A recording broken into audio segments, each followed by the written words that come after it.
Super, donc bienvenue dans l'univers Mildred, l'émission qui vous transporte et vous transforme.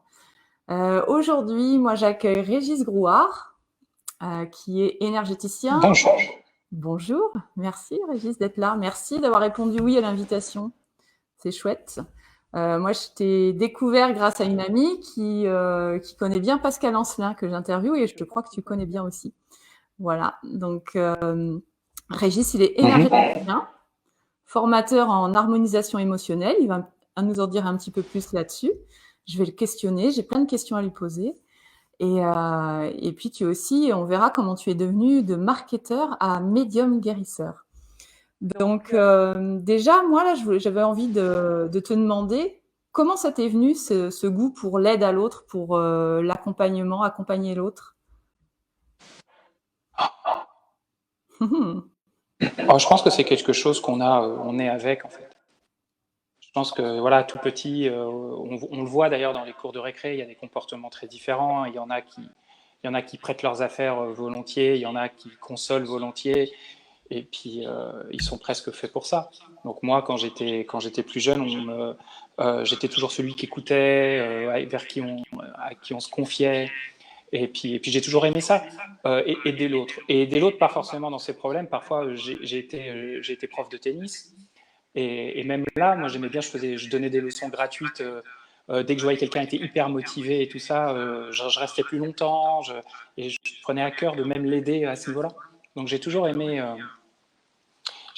aider, ouais, sous toutes ses formes. D'accord. Et je pense que c'est engrammé en nous, quoi. C'est notre âme a une fonction et, ouais, je pense que quand on est une âme qui est un peu baroudée, je pense qu'elle se doit d'une certaine manière d'être dans un partage et dans une aide. D'accord. Donc là, tu abordes déjà bien l'âme quand tu dis qu'il y a bien barodé. Hein, on va le voir après. Euh, donc J'ai là, dit le mot. Ouais. oui, ouais. Moi, j'avais déjà envie de resituer un petit peu ta pratique. Donc, bon, c'est large, hein, thérapeute, énergéticien. Les gens, ils viennent te voir généralement pourquoi, en fait. Je sais qu'il y a on a pas mal discuté. Moi-même, j'ai eu la chance, tu m'as fait offerte une séance d'ailleurs, donc qui était vraiment chouette. On en parlera après. Vraiment, j'ai senti plein de choses. Et donc, comment tu situes ta pratique et ils viennent te voir, les gens, généralement, pour un motif de consultation en particulier, des problématiques qui reviennent tout le temps? Ce serait quoi? Euh, En fait, c'est quand même très large. C'est-à-dire que j'ai des gens qui viennent me voir par curiosité, Ah, d'accord. entre guillemets, même si quand on discute au bout de 5 minutes, on se rend compte que c'est pas par curiosité que l'âme, que leur être les a amenés là, parfois par des fausses excuses. Euh, genre j'ai une douleur là, ou je suis un peu curieux, puis quand on discute un peu, on se rend compte qu'il y a un gros dossier qui est prêt à être traité. D'accord. J'ai des gens qui viennent me voir voilà, pour des problématiques intérieures. Je pense que voilà, c'est le mieux pour expliquer ça. Je pense qu'il y a 3 types de problématiques. Il y Ouais. a 3 types de symptômes, qu'il y a quelque chose qui ne va pas dans la vie de quelqu'un. Il y a une sensation intérieure, donc un mal-être, peu importe comment il s'exprime, une douleur physique, des angoisses, des dépressions, une sensation, voilà, peu importe, mais ça se passe à l'intérieur de la personne. Il y a une problématique de comportement, c'est-à-dire la personne dit voilà j'ai des pulsions alimentaires, un comportement, je fais telle ou telle chose sans pouvoir m'arrêter, je fume, je bois. Bon, tout ça c'est un comportement qui est intimement lié avec l'émotionnel, ce qui se passe à l'intérieur. Et puis il y a un 3e type de symptôme, c'est qu'est-ce qui se passe dans ma vie, qu'est-ce qui se répète dans ma vie. J'arrête pas d'attirer ce type de personnes, j'arrête pas quoi que je fasse, il n'y a rien qui bouge dans ma vie. Voilà. Mais tout ça, c'est en fait qu'est-ce qui s'orchestre autour de moi et souvent qui s'orchestre à répétition et ça me plaît pas.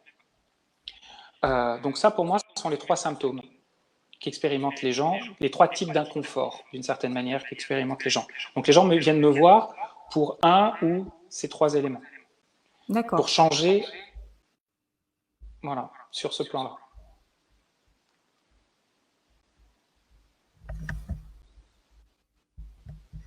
Alors, moi, je t'entends plus là. Tu m'entends plus? Ben, Là, voilà. je t'entends. Oui, oui. C'est que ça va, tu as tout entendu au niveau de l'explication? Ouais, j'ai pas entendu juste la fin quand tu disais bon, ils viennent te voir aussi pour ces types d'inconfort, mais je pense que j'ai saisi vraiment Voilà. l'essence de ce que tu as Ouais, dit. ils viennent me voir pour les trois, parfois D'accord. un, parfois deux, parfois les trois. D'accord, ouais, parfois tout un mélange de tout ça. Et donc du Mhm. coup, là, tu utilises. Alors, je pense que bon, on a déjà échangé là-dessus. Donc en fait, finalement, tu crées. Je pense que les thérapeutes aujourd'hui, ils sont amenés à créer leur médecine finalement.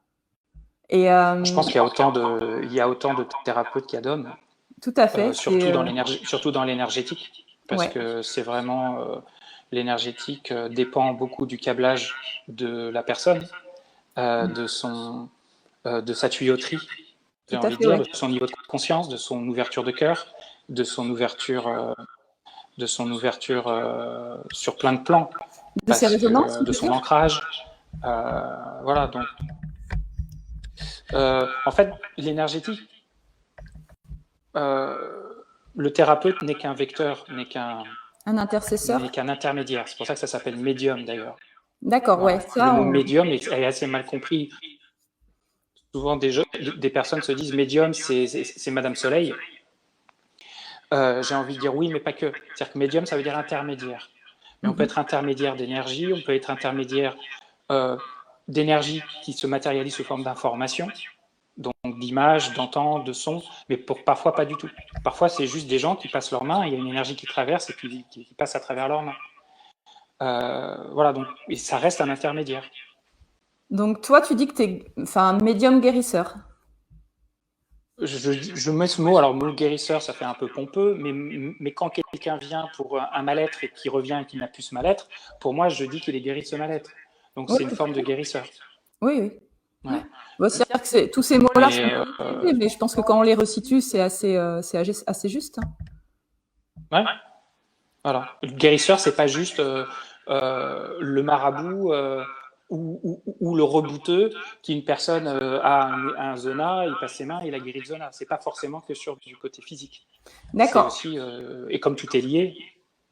Et est-ce que tu peux alors évidemment, tu vas pas pouvoir retracer des années et des années de cheminement, mais comment tout ça s'est ouvert pour toi? Donc tu dis que tu étais marketeur et donc tu es devenu médium guérisseur, hein, en mettant ces nuances-là. Et puis formateur en harmonisation émotionnelle. Donc je crois que ça t'a été transmis par quelqu'un qui est en Australie. Voilà. Est-ce que tu peux Ouais. nous raconter tout ça, s'il Euh, te plaît? alors c'est vrai qu'il n'y a pas de bac avec option médium Tu n'as pas guérisseur. ton master? Il n'y a pas encore, l'éducation nationale n'est pas encore, voilà. Donc, Bientôt, bientôt. en fait, pour la faire courte, je me trouvais en Australie à l'âge de 32 ans et je me suis rendu compte que ma vie c'était un peu n'importe quoi. Mhm. Alors j'ai fait un MBA en marketing, d'où le côté marketeur. J'ai travaillé un tout petit peu dans le marketing et je me suis vite rendu compte que ça ne me convenait pas du tout. Donc j'ai fui en Australie et puis à un moment donné, à force de fuir, je me suis rendu compte que ma vie c'était un peu rien. J'étais pas heureux du tout, j'étais pas bien intérieurement, donc forcément par résonance ma vie c'était pas bien à l'extérieur non plus. Là, tu avais quel âge? Et j'avais C'était 32 ans. d'accord. Et je me suis dit voilà, qu'est-ce que je veux faire de ma vie? Déjà il faut que je m'aide parce que je vais pas bien. Et qu'est-ce que je veux faire de ma vie? Là je suis rentré par la porte un peu traditionnelle, on va dire, de PNL, d'hypnose, thérapie de la ligne du temps, tout ça en Australie. Et assez vite, je me suis rendu compte. Alors j'ai passé mes diplômes d'enseignant, de tout ça, donc je suis allé un peu au bout du truc, et puis très vite je me suis rendu compte que ça ne me convenait pas. Et j'ai rencontré par hasard, alors je la fais un peu courte l'histoire, mais il y a l'essentiel, j'ai rencontré par hasard un Malaisien quand j'étais à Sydney, et un Malaisien a priori il y a beaucoup d'échos. Ah, Donc, il y a d'écho pour toi. il y a des gens qui disent qu'il y a beaucoup d'échos. Moi, j'ai même pas les commentaires, là. Ok, ok.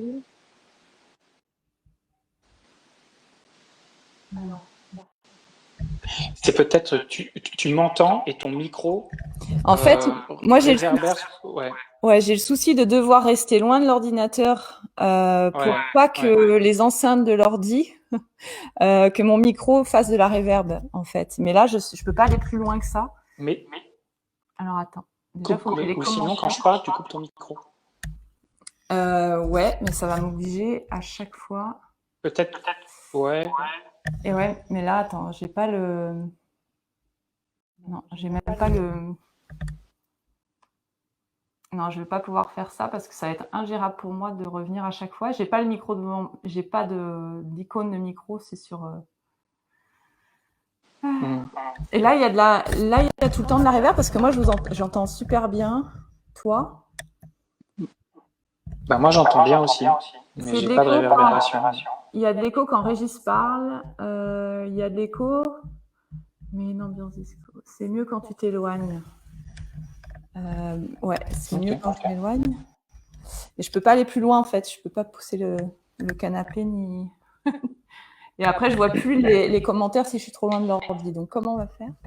Et j'ai pas l'icône du micro devant moi. Si tu coupes le son de l'ordi, t'appuies sur mute, sur muet. Ouais, mais à chaque fois. Mais c'est à chaque fois que je parle, ça va être chiant. Ouais, mais en fait, là, il y a 3 logiciels ouverts et j'ai peur de. Alors. On va y arriver, on va y arriver. Est-ce que. Non. Est-ce que là, c'est mieux? Ou pas du tout?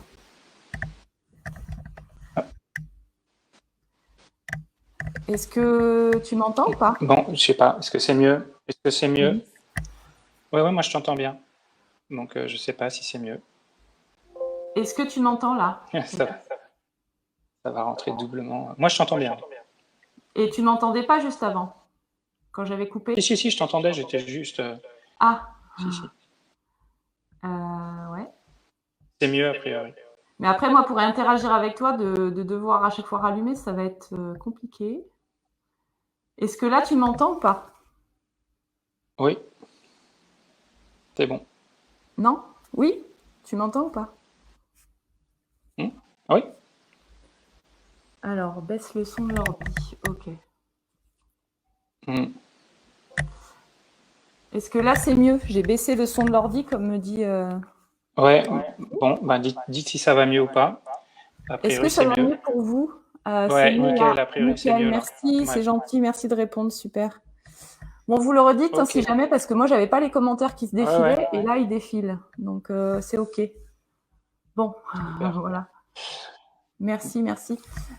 Donc, on en était à le Malaisien. Ce Malaisien, par hasard, mais vu qu'il n'y a pas de hasard. Voilà, c'est ça. Je rencontre ce Malaisien par hasard et puis je me rends compte au fur et à mesure de nos conversations qu'aujourd'hui, ce qu'on pourrait mettre comme étiquette, c'est un peu un maître spirituel. C'est quelqu'un qui a une réalisation du soi, qui est très dans le moment présent et qui a une vision des choses, forcément à l'époque, qui me paraissait un peu étrange. Et il m'a enseigné donc beaucoup de choses. Et j'avais appris une petite pratique énergétique qu'on m'avait enseigné, et un jour je m'exerce à cette pratique, et il n'était pas très loin, ce Malaisien, il s'appelait Steven, et là il me dit il y a un truc bizarre avec ta pratique, c'est pas hyper harmonieux. Et là je lui dis bah t'es gentil, mais moi j'ai que ça, file-moi autre chose, genre comme ça, un peu en rigolant. Et une semaine après, il canalisait, il faisait beaucoup de méditation, il canalisait, et il me dit voilà, j'ai créé un outil pour aider les gens, dis-moi, avec mes canalisations, dis-moi si ça marche. Je teste le truc. On était un petit groupe à être avec lui, donc il nous le donne à tout le monde, il nous le transmet à tout le monde. Et puis de semaine en semaine, il l'améliorait. Puis 1 an et demi après, il a eu la version finale de ce petit outil. Et cet outil qui marchait vraiment très très bien. Et c'est un outil que j'ai appelé l'harmonisation émotionnelle. Donc il l'a transmis à très peu de personnes. Et c'est un outil qui permet, quand une personne ressent un mal-être ou un stress lorsqu'elle pense à un événement de sa vie ou à une croyance qu'elle a, de se caler sur ce mal-être ou ce stress et de l'enlever, de façon à ce que juste après, la personne puisse repenser à cet événement, à cette mémoire, ou repenser à cette croyance, et que ce soit complètement neutre émotionnellement. Toute la souffrance a été libérée. Donc en fait, j'ai travaillé avec ça pendant. Donc quand il m'a donné ça, moi, j'ai vu la puissance de l'outil venant de l'hypnose, de la PNL, et voyant la galère que c'est d'enlever une croyance, d'apaiser un trauma et tout ça, et je voyais le truc qui se faisait en 2-3 minutes. J'ai dit waouh, là j'ai un truc entre les mains qui est vraiment efficace. Et j'ai commencé à travailler avec ça. Sur ma dernière année en Australie, 1 an et demi avant, j'ai commencé à avoir une clientèle. Et puis j'ai décidé de rentrer en France. Donc je suis rentré en France en 2012. J'ai travaillé assez rapidement avec l'harmonisation émotionnelle. Donc j'ai travaillé qu'avec cet outil. Et je voyais pas mal de monde, des personnes qui avaient des traumas importants, qui avaient subi des viols, des agressions, des manques de confiance, plein de choses comme ça. Et ça déconnectait le truc assez vite. Et puis en 2014, je fais un salon. Mon premier salon, salon du bien-être à Paris. Et là, j'ai une personne qui vient me voir un petit peu de nulle part et elle me dit à peine bonjour. Et elle me dit, vous, monsieur, vous êtes médium guérisseur et vous ne le savez pas. Donc là, j'ai dit, intéressant. Ce qu'il faut dire, c'est qu'à l'époque, je croyais que j'avais quasiment tout résolu parce que j'avais des diplômes, j'avais une capacité. Donc je me suis dit, waouh, nickel, moi, je suis zen et tout va bien. Et puis là, donc je suis allé. Quand on me dit que je suis médium guérisseur, je ne le sais pas, je me dis chouette, je vais pouvoir ajouter. On va aller voir ce qui se passe en fait. Et là, je rencontre une thérapeute, peut-être 3 semaines après, par hasard, évidemment, une énergéticienne. Et je vais la voir pour ça. Je ne vais pas la voir pour bosser sur moi ou pour vraiment. Voilà. Et là, elle met ses mains dans mon aura, elle se cale sur ma vibration et elle me dit oui, vous avez une âme de médium guérisseur, il y a une capacité, mais il y a beaucoup de boulot avant qu'elle puisse s'ouvrir. Entre guillemets, vous êtes bien pourri, il y a du taf. J'ai dit moi, pourri. Bon. Et j'ai commencé un travail avec elle tous les 15 jours, où là, elle déblayait les trucs de mon enfance, elle déblayait. Donc forcément, comme il y avait une notion de capacité endormie, c'est souvent qu'il y avait une notion de pouvoir qui n'était pas alignée, récupérer mon pouvoir. Donc il y avait plein de mémoires karmiques, de traumas d'anciens médiums qui ont fini sur des barbecues, peur voilà. Donc la notion de pouvoir était un peu sur tous les plans. Et puis surtout, je lui demande, j'étais curieux, je lui dis, wow, vous avez une capacité assez incroyable, vous pouvez voir à travers les gens et régler les choses dans leur aura, leur truc, et moi j'avais jamais vu ça. Et je lui dis, comment vous avez eu cette capacité? Et là, elle me donne le DVD d'un lieu en Amérique du Sud, au Brésil, et elle me dit, voilà, je l'ai eu là, il y a quelques années. Donc je regarde ce DVD, et là ça me parle énormément. 24 heures après, j'avais mon voyage de bouquet, et je me suis dit, chouette, je vais avoir la même capacité qu'elle. J'y vais dans 3 mois, j'y vais comme elle, tac, tac, tac, tranquillou. J'ai la capacité, je reviens et je sais faire comme elle et c'est super.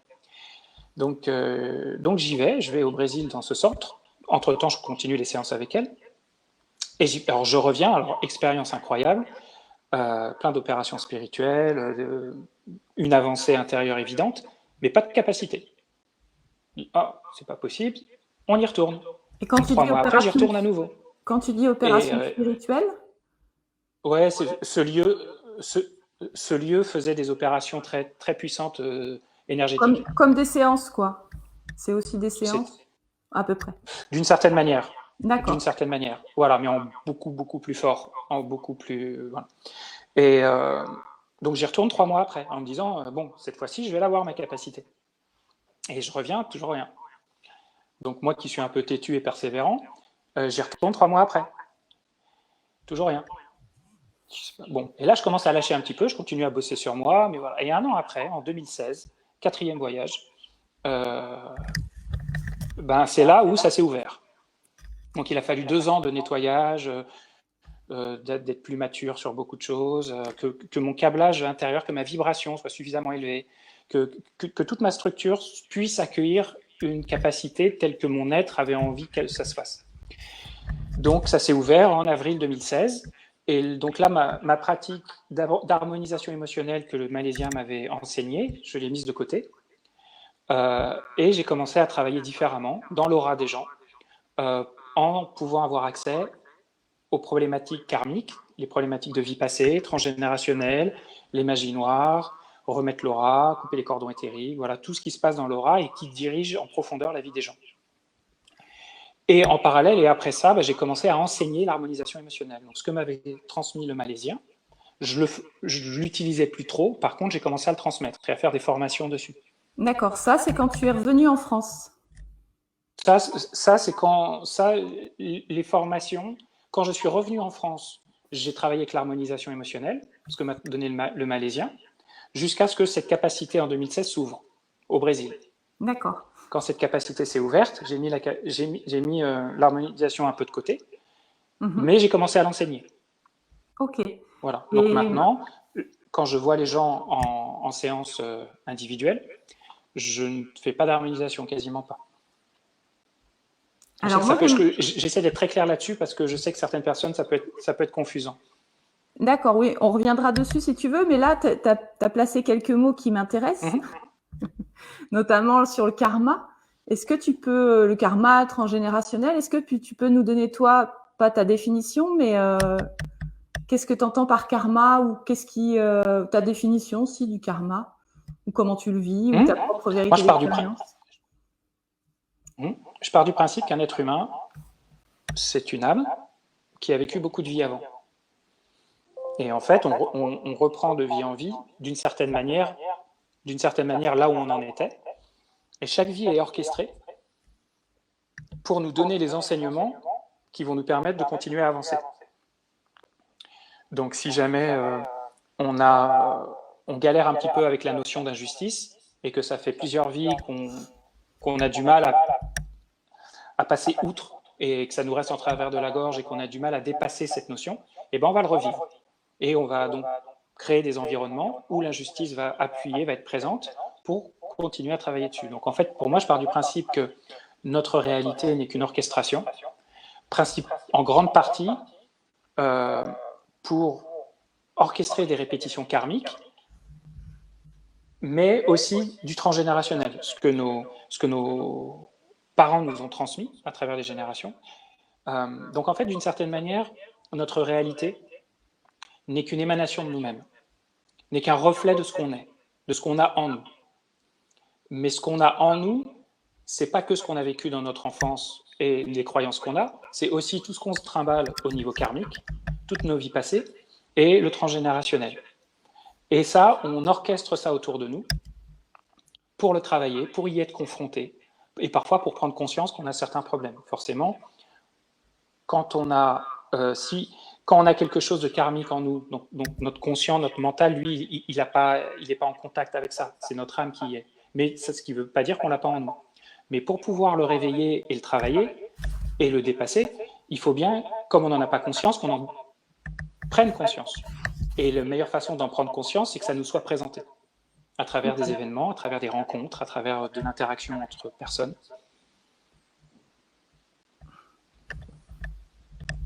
Ah. Moi, je t'entends plus. Non, bah je veux savoir si c'est... Oui, parce que en fait, vu qu'il y a un décalage d'image, c'est pas évident. Je te voyais encore bouger les mains. En fait, donc en fait, ce qu'il faut vraiment comprendre, c'est que toute notre vie n'est qu'une résonance de nous-mêmes. Voilà, toi tu parles souvent de résonance. On ne peut pas avoir... C'est que, en fait, ce qu'il faut voir, c'est que le monde dans lequel on vit, l'univers dans lequel on vit n'est que de la vibration. C'est-à-dire que l'univers est fait d'atomes. Chaque élément de cet univers est fait d'atomes. Et un atome, c'est un noyau avec des électrons qui tournent autour. Et si on va tout au fond du noyau, qu'est-ce qu'on trouve? Que de la vibration. Donc en fait, nous vivons dans une mer de vibrations où il n'y a pas de séparation entre les choses. Il y a juste des différences de fréquences vibratoires. Certaines fréquences, quand c'est dans une certaine fréquence, on peut le voir avec nos yeux. Mais dans une autre fréquence, on ne peut pas le voir, les ondes Wi-Fi, les ondes radio, et ça va beaucoup plus loin, les ultraviolets, et ça va beaucoup, beaucoup plus loin.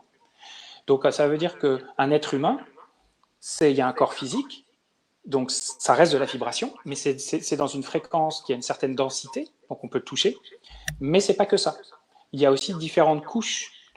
Il y a le corps émotionnel, le corps mental, le corps causal, et le corps bouddhique, atmique. Donc en fait, c'est comme s'il y avait 7 corps autour de nous, même si ce n'est pas totalement autour, c'est plus à l'intérieur de nous, mais ça émane autour de nous, qui forment vraiment la globalité de notre être. Et dans ces couches sont emmagasinés nos mémoires, nos croyances, nos vies passées, nos transgénérationnels, tout ce que notre âme a vécu et a ramené, on le porte avec nous.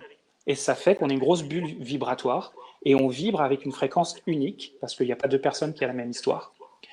Et donc une personne qui aura beaucoup de colère, beaucoup d'émotions de colère, va vibrer une certaine vibration et va attirer à lui dans sa vie, par résonance, comme les vibrations similaires s'attirent, beaucoup d'événements de colère, beaucoup de gens qui ont de la colère, beaucoup de situations qui vont appuyer sur ces blessures de colère. Et une personne qui n'a pas du tout de colère en lui ne vivra pas du tout les mêmes choses. Ok. Et toi, donc on ne peut pas vivre une vie qui n'est pas en résonance avec nous-mêmes. Tu parles souvent de résonance, justement. Et donc, du coup, ça nous amène à la thérapie ou médecine quantique. Et est-ce que tu peux, tu vois, me dire, toi, un petit peu, parce que tu parles souvent de médecine quantique, finalement? J'appelle ça médecine. Ouais. Oui, parce qu'on se demandait médecine ou thérapie en pré-interview. Donc, voilà. J'aime bien aussi le terme médecine quantique, mais c'est vrai qu'on est toujours un peu embêté avec les termes. Alors, il y a deux mots. Il y a le mot médecine et il y a le mot quantique. Le mot quantique est un petit peu très à la mode. Il est un peu utilisé à toutes les sauces. Ça fait un peu tendance d'utiliser quantique ci, quantique ça. Pour moi, comment je le comprends, c'est que, comme je vous ai dit, le corps physique est vraiment dans la 3D, dans notre réalité matérielle, mais il y a les autres corps autour. Et les autres corps sont régis par les lois de la physique quantique. C'est-à-dire que le temps et l'espace n'existent pas pour ces corps-là. Nous sommes un être, en fait, nous sommes vraiment un être quantique. Notre conscience, tout ça, c'est pour ça que sur un certain plan, certaines personnes qui vivent des états d'éveil ne sont coupées de la notion de temps. Parce que la vraie nature de l'âme, le temps elle n'est pas sur un plan où le temps existe. Et toutes nos mémoires karmiques, nos mémoires transgénérationnelles, tout ça, c'est sur des plans quantiques. Donc pour aller changer, pour aller nettoyer, pour aller opérer des changements sur ces plans-là, il faut une capacité qui touche au quantique. Donc c'est pour ça qu'on appelle ça une médecine quantique. Et moi j'appelle ça médecine parce que littéralement, on va vraiment faire des opérations sur les corps subtils. C'est vraiment une opération, même si ce n'est pas une opération bistouri, mais c'est vraiment une opération au niveau des mémoires. Parfois, quand il y a des outils éthériques, quand il y a des cordons éthériques à couper, quand il y a des implants, quand il y a des choses comme ça, ça s'apparente vraiment à une opération. Ouais, j'aime bien ta façon de ramener les choses au corps, tu vois, au corps, même s'ils sont subtils, mais au corps physique.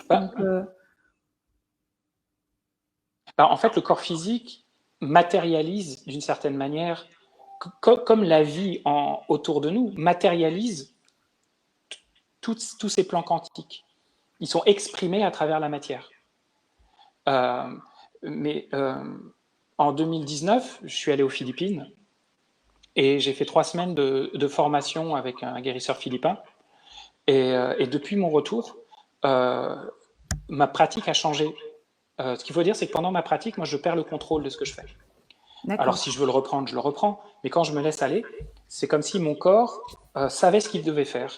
Et je peux même regarder un film ou avoir une conversation et mon corps va faire ce qu'il y a à faire.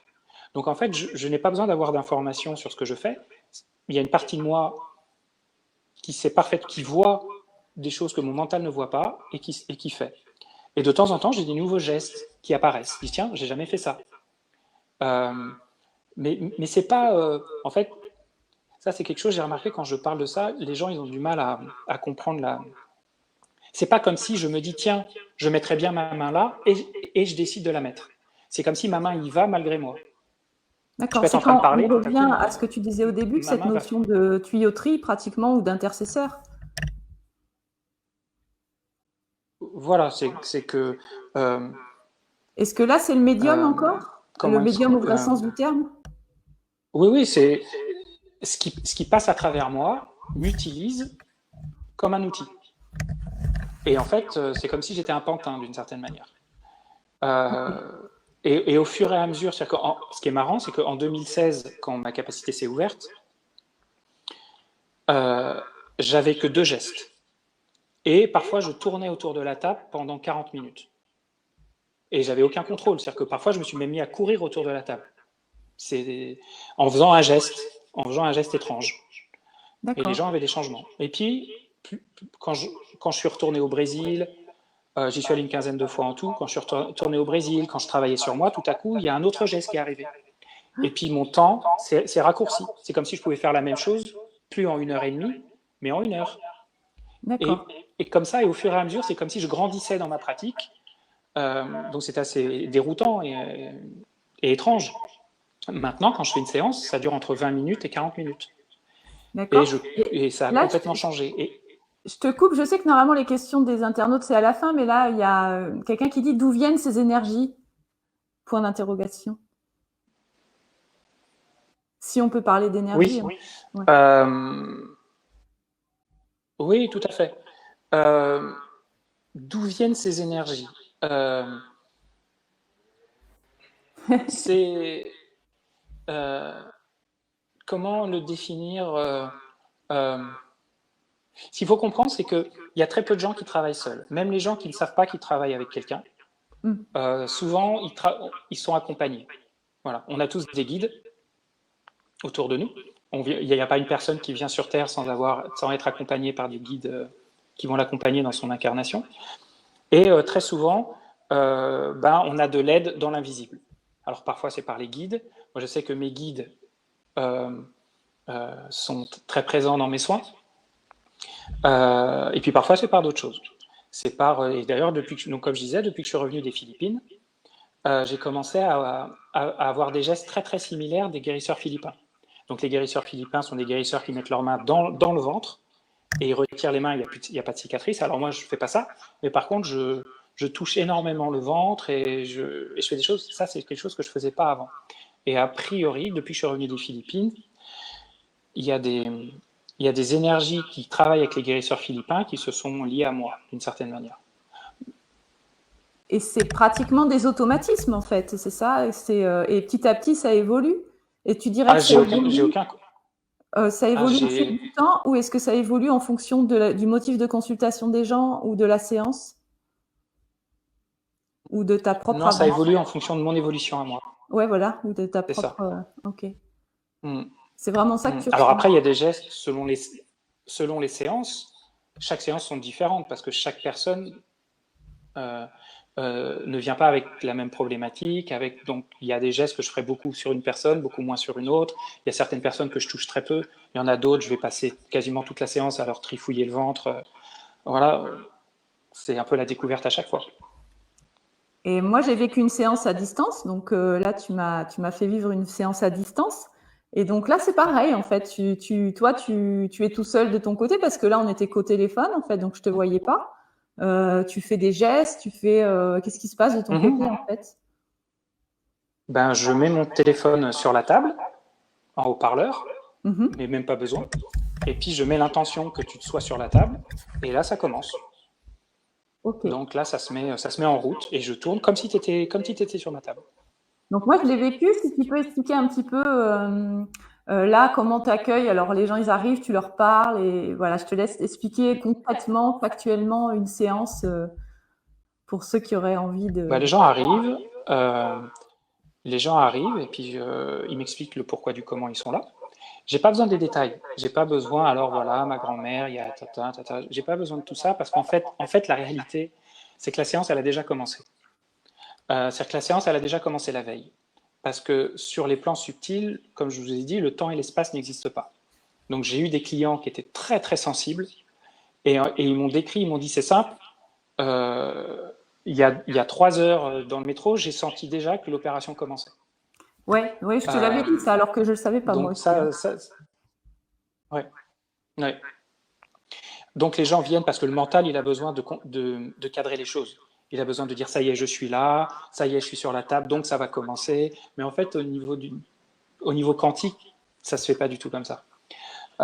Donc les gens viennent, ils m'expliquent pourquoi ils sont là, leurs symptômes. Je leur dis, quand ils rentrent trop dans les détails, moi je leur dis, c'est quoi vos symptômes que vous voulez voir disparaître? Émotionnel, comportement, ça. Et une fois qu'ils ont mis une intention, là je les invite à s'allonger et à ne plus rien faire, à juste fermer leurs yeux et à garder leur attention sur leurs sensations.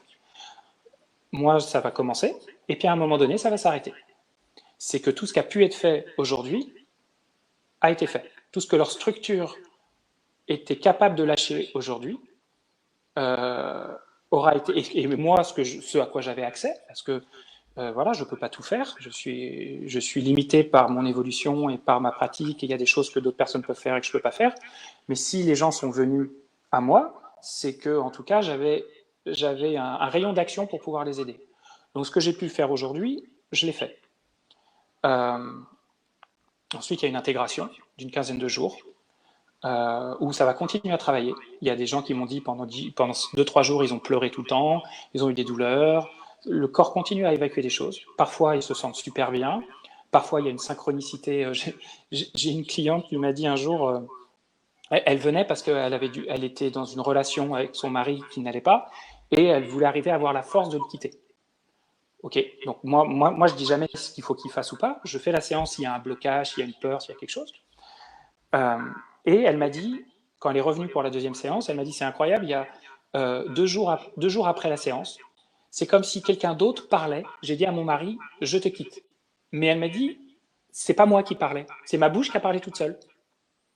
Et donc parfois, il y a des voilà, on remet les gens sur un chemin et puis ça s'actualise. Ce que tu disais aussi, c'est que en fait, après tes séances, même si bon, il faut tout attendre et rien attendre. Bon, ça c'est moi qui le dis. Hein, c'est aussi, tu disais, j'aime bien tu disais qu'en fait c'est la vie qui va te présenter des choses pour voir si ça a bougé en fait. Hein. Enfin, tu vas le dire mieux que moi, mais c'est ça. Voilà, c'est-à-dire que en fait, je fais très attention à ne pas prendre le pouvoir sur les gens. Donc, ça passe par, dans la majeure partie des cas, je ne leur dis pas s'il faut qu'ils reviennent. Je ne leur dis pas, voilà, il faut tant de séances. C'est vraiment à eux de le sentir. Pourquoi ? Parce que même si moi je me dis, cette personne, elle a eu un passé difficile, et ce serait bien qu'elle vienne me voir 3, 4, 5 fois, si ça se trouve, son chemin à elle, c'est pas de me voir 3, 4, 5 fois. Peut-être que c'est juste de me voir une fois et le reste doit se faire avec quelqu'un d'autre. Donc ça, c'est pas à moi de lui imposer un chemin. Donc ça, c'est super important. Mais il me demande comment savoir si je dois revenir vous voir. Et comment savoir si ça a marché, pas marché, tatati, tatata. Donc déjà, je leur dis, voilà, si vous faites confiance à votre ressenti.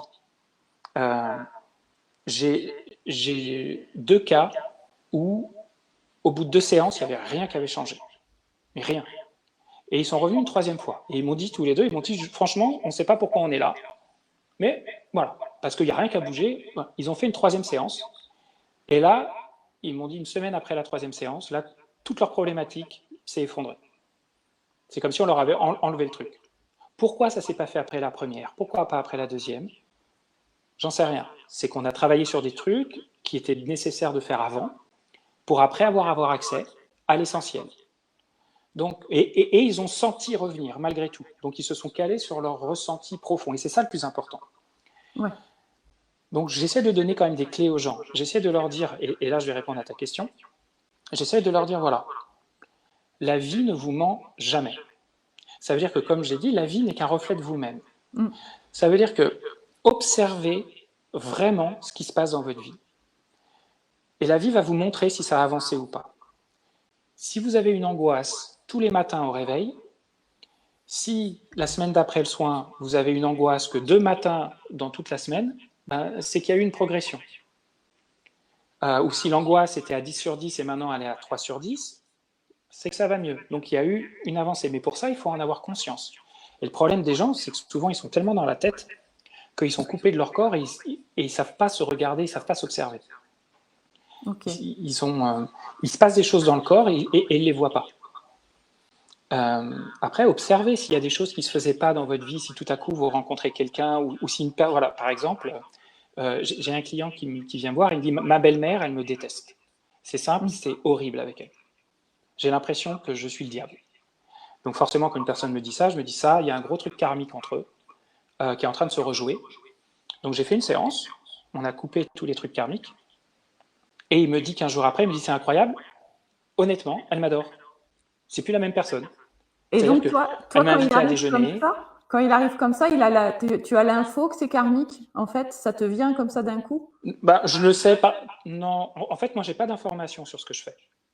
J'ai un moyen de tester pour avoir dans les très grandes lignes, savoir s'il y a un travail karmique à faire, ça, mais je ne vais pas voir l'historique. Je ne vais pas pouvoir lui raconter, voilà, avec ta belle-mère, il y a 14 vies, c'est passé ça, tata. J'ai aucune info là-dessus.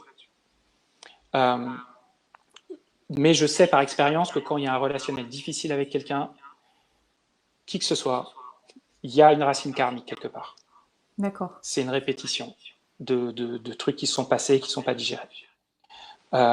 Donc en fait, moi je dis toujours aux gens, basez-vous sur la vie pour voir comment ça a avancé. C'est pas à moi de vous le dire.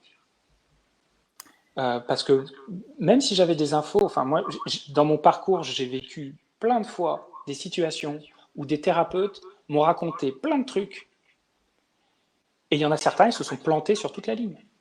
Il y en a qui m'ont dit ça s'est réglé, ça l'était pas, il y en a qui m'ont... Donc en fait, je me suis dit, attends, en fait, on s'en fout de ce que dit le thérapeute. C'est intéressant, c'est sympa, Ouais, il te parce que raconte l'histoire karmique, le truc, c'est le teinté machin. de la personne, Mais forcément. ça peut l'être, un peu, beaucoup, on ne sait pas. Mais le seul truc qui est réel et qui ne mange jamais, c'est sa vie. Ouais. Donc j'invite toujours les gens à se caler dessus. C'est vrai que moi, j'ai Et c'est une vraiment, façon de reprendre leur aimé pouvoir. ce conseil que tu m'as donné de regarder ce qui se passait. Je trouve que c'est un bon repère, comme quand tu parles vraiment du corps, de revenir au corps, voilà. Ça permet vraiment d'avoir des bases dans parfois un milieu où on a l'impression que certains termes peuvent être soit connotés, soit perchés. Enfin, tout a été un petit peu galvaudé. Donc en fait, moi, ça m'intéresse de revenir à des choses comme ça pragmatiques dans ta réflexion. Et là, juste pour revenir un petit peu, parce que finalement, bon, on va Alors parfois, c'est pas évident. Comment?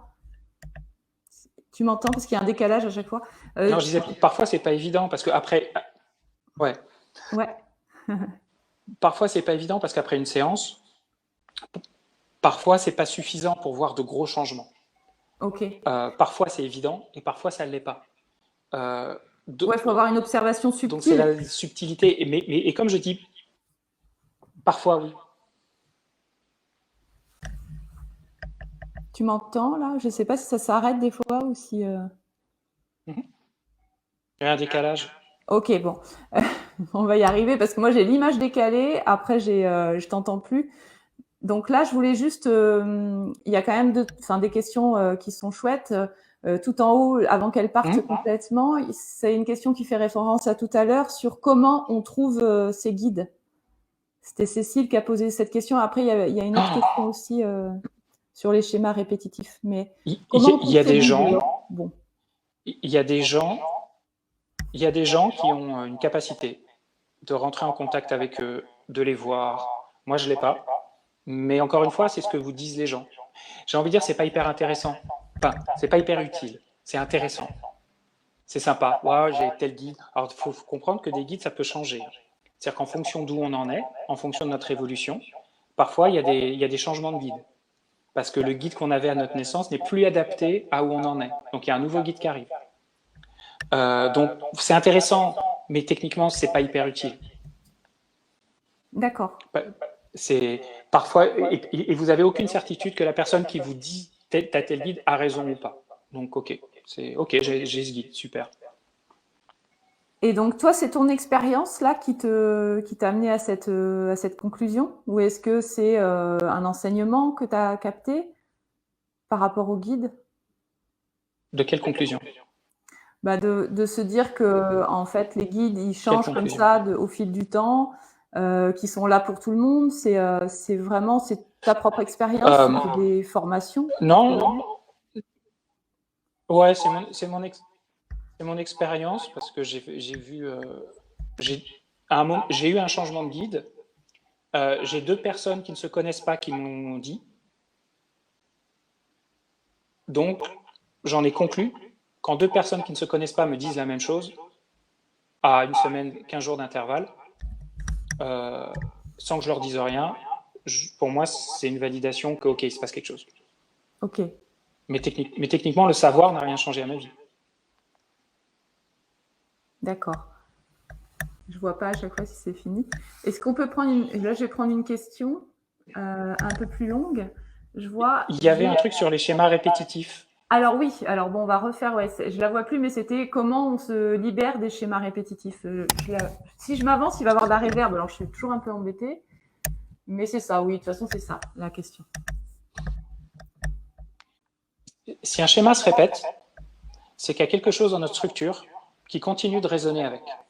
Si par exemple, une femme n'arrête pas d'attirer ce qu'on appelle des pervers narcissiques, ou un type d'homme très particulier, c'est que dans son énergie, il y a quelque chose dans son histoire qui est en résonance avec cette personne.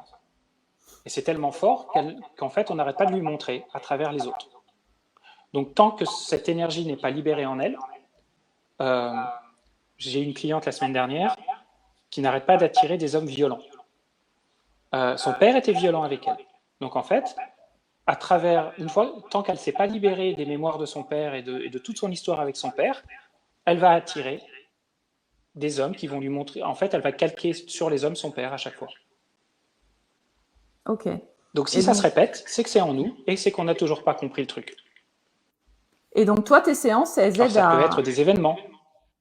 Ouais. Donc, ça peut être des événements aussi. Des gens qui n'arrêtent pas d'avoir des faillites, des ruines, qui n'arrêtent pas d'avoir des accidents. Voilà, peu importe. Et donc là, toi, tu vas utiliser répétition. Quoi ? Tu vas utiliser ce que tu disais tout à l'heure pour aider ces gens-là à faire... Moi, je laisse faire. Ok, tu laisses faire. Hein. Ils mettent l'intention, et puis mon corps fait, et puis ça va... Voilà. Et puis il va émerger ça va aller débloquer ce qui doit l'être. Ok. Alors, je ne saurais pas ce que c'est, je ne saurais pas ce que j'ai fait. Mais il y aura, en tout cas, si la personne observe, il y aura un résultat et elle ne verra plus ces situations, ces schémas répétitifs, où il faudra peut-être d'autres séances ou d'autres, ou peut-être pas. Pour la vie ne lui présentera plus ça. Hein, mais voilà. Ok. Alors, juste avant que ça disparaisse. On ne vit pas quelque chose qu'on ne doit pas vivre. D'accord. Et donc là, on parle encore de l'évolution de l'âme, du coup. Tout ce qu'on vit, c'est pour notre évolution. Tout ce qu'on vit, toutes les épreuves qu'on vit, c'est toujours dans un souci d'évolution. Pour nous faire comprendre quelque chose, pour nous mettre en face de nous-mêmes, pour qu'on puisse libérer quelque chose, peu importe, c'est toujours dans un souci d'évolution.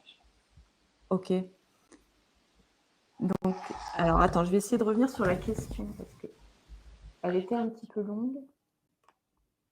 Alors, j'ai un relationnel très compliqué avec le fils de mon ex-compagne qui a réussi à nous faire séparer. Mais il y avait aussi de l'Oedipe entre lui et sa mère, que j'étais loin d'être le bienvenu dans sa vie. Donc, bon, c'est pas une question, mais qu'est-ce que tu ressens par rapport à ça ? Quand il y a une problématique comme ça, entre... donc, en fait, il y a une problématique entre trois personnes. Alors, et ça vaut pour tout en général. Il y a déjà l'historique avec ces trois mêmes personnes au niveau karmique. Je garantis que cet événement qui s'est passé avec la femme et le fils, et ça s'est déjà passé dans une vie passée, ou plusieurs, peut-être sous une configuration différente, peut-être que l'un était la mère, l'autre le... mais grosso modo, ça s'est déjà passé. Ensuite, il y a... je vais donner un exemple plus simple pour faire comprendre. Moi, j'aime bien admettons qu'une personne se fasse humilier. Ouais, admettons qu'une personne se fasse humilier par son prof devant tout le monde. Donc, c'est probablement qu'il y a, encore une fois, il y a une problématique liée purement avec l'élève et le prof. Dans une vie passée, ça s'est déjà fait. Mais après, il y a eu aussi une problématique d'humiliation. Cette scène, elle a mis en lumière l'étiquette qu'on peut mettre sur la scène, c'est l'humiliation. Donc, il y a à résoudre au niveau karmique ce qu'il y a entre ces deux personnes, mais aussi peut-être des exemples d'humiliation qui n'ont plus rien à voir avec le prof, mais peut-être avec d'autres personnes. Mais ça reste une énergie d'humiliation. Et puis peut-être l'humiliation de façon beaucoup plus générale, peut-être sur d'autres thèmes. Mais tout ce qui est en rapport avec l'énergie d'humiliation a été exprimé là. Oui, tu vois ce que je veux dire ? Ouais. Donc parfois, et en fait, on vient travailler quand on vient travailler des gros dossiers. Il y a des gens, et souvent ce à quoi on a été confronté dans notre enfance, que ce soit de l'envahissement, de l'abus, de l'humiliation, de l'injustice, de la prise de pouvoir, voilà, peu importe tout ça, si on a vécu ça dans notre enfance, c'est souvent qu'on va se trimballer ça sous plein de formes différentes, parce que ces thèmes-là, l'envahissement, peut prendre énormément de formes différentes. Ça peut être une personne qui vient squatter chez toi, ça peut être un viol, est un envahissement intérieur. Si des personnes ont des problèmes d'entité, de possession, c'est un envahissement de sa structure énergétique, ça reste de l'envahissement. Si une personne a des problèmes avec un envahissement, elle vit à la campagne et elle a plein d'insectes qui rentrent chez elle, plein de fourmis, c'est de l'envahissement. Donc tout ça, c'est le thème qui compte, et c'est cette énergie. Et souvent, une énergie chez quelqu'un va s'exprimer de plein de façons différentes. D'accord. Donc, il faut, donc souvent, pour revenir à l'exemple, là, a priori, il y avait plusieurs problématiques. Oedipe entre lui et sa mère, ça veut dire que l'enfant empêchait la relation de se faire. Peut-être que l'enfant, dans une vie d'avant, c'était un concurrent amoureux, peut-être qu'ils étaient tous les deux adultes, et qui convoyaient la même femme. Et peut-être que la femme a choisi l'incarnation de l'enfant et pas l'autre. Donc ça s'est joué aussi sous une autre forme, mais il y avait... Ouais. Donc en fait, ce n'est qu'un jeu d'orchestration sur une énergie particulière. Et comment on se sort de ça? Est-ce que la personne qui a posé la question, par exemple, qui a conscience de ça, elle peut faire un travail toute seule? Ou est-ce que les trois doivent faire un travail? Comment ça se passe, cette situation? Non, alors, ça dépend. Alors, sur ce qui se passe entre ces gens, les mémoires, l'orchestration karmique qui est... alors, je focalise beaucoup sur le karmique, mais il peut y avoir du transgénérationnel aussi. Hein. Ouais. C'est ce que les ancêtres ont passé, voilà. Mais on reste focalisé sur le karmique. Ce qu'il faut, c'est quand deux personnes sont dans une mémoire, s'il y a une personne qui fait le travail, ça nettoie pour les deux, parce qu'ils sont tous les deux dans la mémoire. Donc en fait, c'est comme si, voilà, c'est comme si toute la charge, c'est nettoyé pour les deux. Maintenant, après, si jamais la personne, elle, a une autre problématique qui s'exprime à travers ça, mais ça lui appartient à elle, là c'est différent. Là, il faut qu'elle fasse aussi un travail sur elle. Et puis après, évidemment, si jamais la problématique elle est plus globale sur un thème plus global, là il faut travailler le thème plus globalement et la personne n'est plus concernée. L'autre personne n'est plus concernée. Okay. Mais je pars du principe que c'est difficile de travailler seul. Pourquoi ? Parce que c'est une problématique vibratoire en fait. C'est-à-dire que si on reprend une explication vibratoire du problème,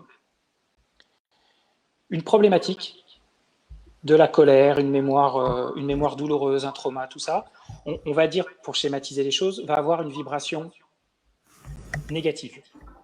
On va dire, si un problème a une vibration à -5, il va falloir que le thérapeute puisse monter à +5 pour pouvoir aller chercher cette vibration à -5. C'est très dur quand on est, nous, dans notre problème, plombé par nos émotionnels, tout ça. Souvent, c'est qu'on a une vibration assez basse. Plus on est mal, plus notre vibration baisse. Donc, pour aller résoudre soi-même une problématique, en plus, on est dans le problème. On fait partie du problème. Donc, c'est quand même très compliqué. Ça peut se faire éventuellement quand on va sur des lieux telluriques où l'énergie est très élevée. Ça peut lâcher des choses. Quand on fait beaucoup de méditation, il y a des choses qui peuvent descendre et qui peuvent nettoyer. Mais c'est quand même très aléatoire.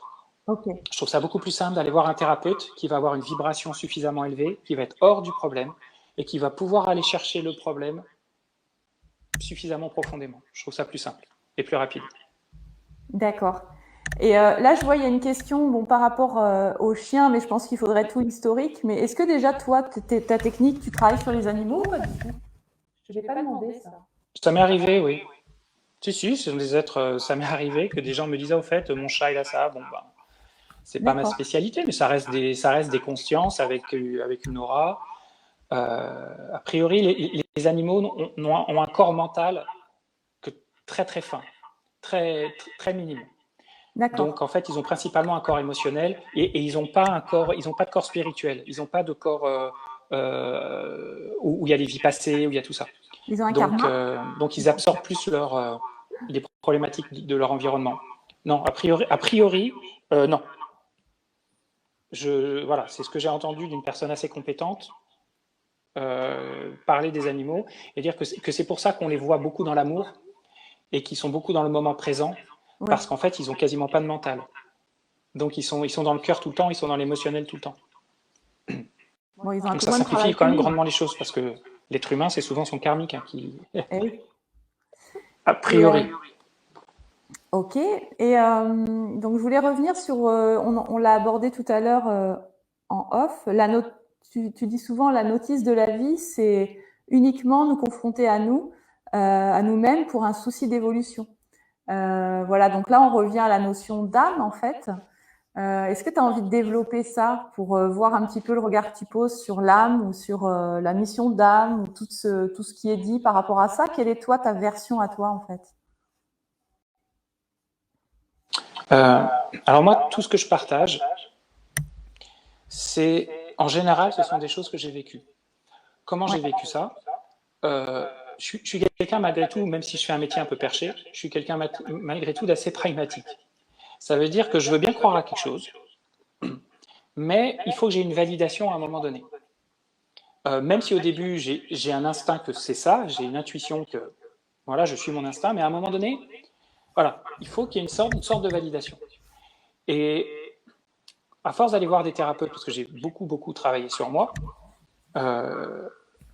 et j'ai vu beaucoup de thérapeutes différents, à force de voir des thérapeutes qui me racontent quelque chose, là je dis ok, très bien, c'est intéressant, c'est bien. Mais si, en fonction de ce qu'ils m'ont raconté, ça a changé quelque chose dans ma vie, là je valide un peu ce qu'ils m'ont dit. C'est ma façon à moi de valider. Est-ce que j'ai Ok. eu le ressenti intérieur, mais est-ce que surtout il y a une validation dans la matière? Et à force de voir des thérapeutes qui, eux, ont beaucoup d'informations, ils lisent la carte, et surtout cette thérapeute que j'ai vue, qui voit à travers, voilà, quand elle me disait, tiens, tu as un contrat d'âme avec telle personne, et c'est pour ça que c'est difficile, mais on est OK pour le couper, et elle le coupe, et je vois ma relation avec cette personne sans que je fasse rien change, je valide le truc. Je dis, OK, il s'est clairement passé quelque chose. Donc à force, je commence à comprendre que ton âme, elle est là pour évoluer à travers des expériences, à travers vivre des expériences. Douloureuses ou positives, hein. On évolue dans tout. Oui. Une personne qui va peut-être être dans une grotte coupée du monde c'est une expérience. Ok. C'est d'une certaine manière le divin qui s'est mis en tout le monde pour expérimenter la matière. D'accord. Et alors là, je vois la réponse. Il te remercie, donc celui qui a posé la question sur. Je sais pas si tu peux lire le chat, toi, non? Je... Merci pour ta réponse. Ça peut effectivement Ouais, s'expliquer de cette je l'ai en façon. dessous. Ouais. Le problème, c'est qu'un lien est resté entre moi et sa mère, mais que d'un côté, bon, alors comment couper un lien karmique ou un lien d'âme? En venant faire une séance avec Régis ou avec un thérapeute compétent qui travaille là-dessus. J'imagine que tout Après, moi, seul. ma solution, c'est ça. Il y en a peut-être d'autres. Ouais. Après, tout seul, c'est compliqué peut-être. Il y a des techniques quand même, C'est ce que je disais. Je pense que que tout seul, c'est après, compliqué. il faut faire comme il sent. Mais Faut être accompagné pour toi. je pense que, comme je vous expliquais, au niveau vibratoire, c'est compliqué. Quand on fait partie du problème Ouais, et d'avoir le qu'on est plombé recul. par quelque chose, surtout, ouais. Et puis énergétiquement, il faut avoir la vibration pour pouvoir aller couper ce qu'il y a à couper. Et puis, ouais. Ok. Alors, bon, moi, je suis un petit peu embêtée parce que je ne peux pas m'approcher sans qu'il y ait de la réverb. Du coup, est-ce que là, quand je m'approche comme ça, ça fait de la réverb ou pas? Parce que je suis obligée de déplacer le micro. Parce que j'arrive pas à gérer le chat en même temps. Est-ce que c'est bon? Régis, toi, il n'y a pas de... Vous m'entendez? Moi, il n'y a pas de problème. Ah ouais. Non, parce que le décalage, l'image décalée et pas pouvoir bouger, j'avoue que là, alors moi aussi, non, non, non, il n'y a pas de reverb, c'est ça? Non. Euh, Ok, donc lui, il valide ses ressentis. Moi aussi, j'ai validé mes ressentis. Bon, là, je ne peux pas lire. Tout à l'heure, il y avait la question par rapport aux croyances, on l'a fait. Donc là, vous pouvez poser vos questions si vous voulez, parce que ça fait 1 heure qu'on est ensemble, donc je pense qu'on peut passer aux questions. J'essaye de remonter. Dangereux cette séance, peut-on faire? Il y avait une question sur l'aura tout à l'heure. Est-ce que... Alors, j'essaie de la retrouver. C'est de l'énergie cristallisée dans l'aura. Quand on parlait des croyances limitantes ou du karma, est-ce que c'est de l'énergie cristallisée dans l'aura? Ou est-ce que là, on est en train de mélanger ou pas du tout? Non, tout est énergie déjà. Quand on parle d'une croyance, c'est dans le corps mental. Ok. C'est... Alors, le mot cristallisé, ça peut sous-entendre que c'est figé, que c'est enraciné et que c'est dur à enlever. Pas forcément. Mais en tout cas, c'est dans le corps mental.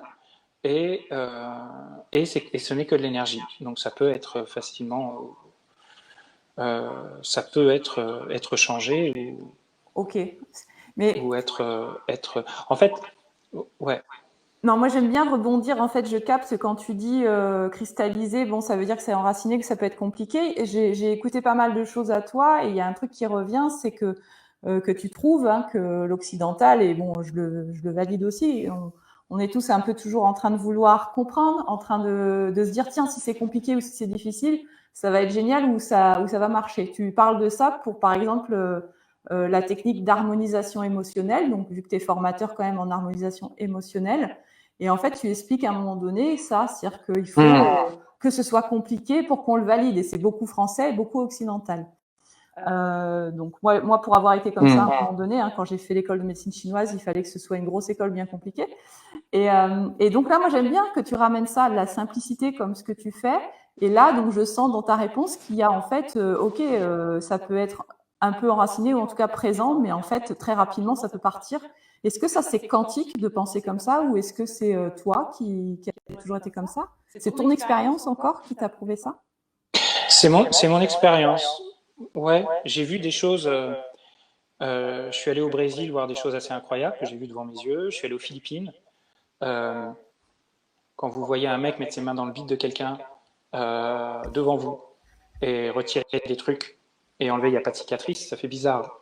Et tout à coup, notre système de croyance, voilà. Et quand vous le vivez vous-même, vous le sentez, et vous, voilà. Donc, et ce sont des gens qui disent rien, qui disent pas grand-chose. C'est une question de vibration, c'est-à-dire que quelque chose, encore une fois, si une vibration est extrêmement élevée, quelque chose qui peut nous paraître dans notre vie, nous, hyper lourd, hyper dur, ça peut être enlevé très facilement. Tout dépend de la vibration, tout dépend si on a accès à la racine du problème.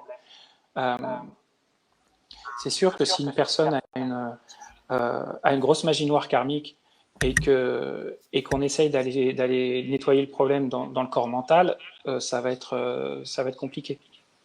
D'accord. Donc, le truc, c'est que j'ai découvert avec ça que l'être humain, en fait, ce qui fait qu'on a la vie qu'on a, est basé sur des paramètres qui sont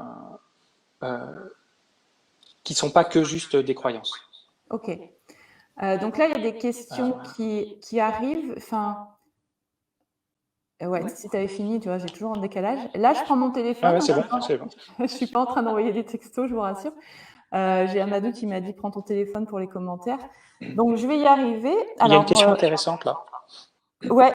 Enfin, il y en a deux d'ailleurs, mais est-ce qu'il faut nécessairement croire au concept d'âme pour que cela soit efficace? Donc, ta séance, j'imagine, ou ce que tu proposes.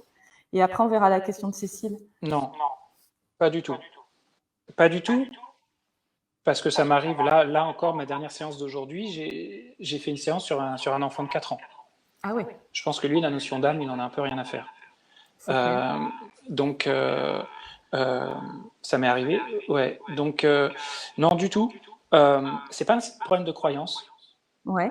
Ce qu'il faut, c'est pas avoir un mécanisme de sabotage intérieur. Il y a énormément de gens, qui, au fond d'eux, ne veulent pas changer. Et c'est ça le vrai problème. C'est ça qui bloque et qui détermine le rythme auquel ça va. Mais Il y c'est a des gens, inconscient qui le veulent pas changement, ça changer. fait peur. C'est inconscient. C'est inconscient ou parfois c'est limite inconscient. D'accord. Ouais. Mais dès qu'on en parle et qu'on leur montre un peu leur comportement, souvent ça se voit comme le nez au milieu du visage. Et parce que le changement, ça fait peur. Changer, ça veut dire, en fait, notre vie telle qu'on la connaît, peu importe les souffrances qu'il y a dedans, on la connaît. Alors que souvent, être bien, il y a des gens, ils ne connaissent pas. Et juste l'inconnu fait peur. Mon Dieu, je vais être différent. Est-ce que mes amis vont toujours m'aimer maintenant que je vais bien? Est-ce que je ne vais pas être exclu de la tribu alors que je suis différent d'eux? Ils m'ont appris, voilà. C'est la loyauté au clan. Parce que ce qu'il ne faut pas oublier, c'est que nous sommes les humains, nous vivons c'est ça. Nous vivons en communauté. Donc l'être humain ne peut pas survivre s'il est tout seul. Oui. Donc ça veut dire que l'idée d'être trop différent du clan, de la tribu, fait qu'il peut y avoir une peur de mourir derrière. C'est pour ça que, par exemple, beaucoup de gens ont du mal à aller à l'encontre de la pensée globale. Donc l'idée de penser différemment de ce que pense la majeure partie des gens, ça leur est impossible. Oui, d'où l'effet de groupe. Parce qu'ils se disent inconsciemment, je vais être exclu et je vais mourir.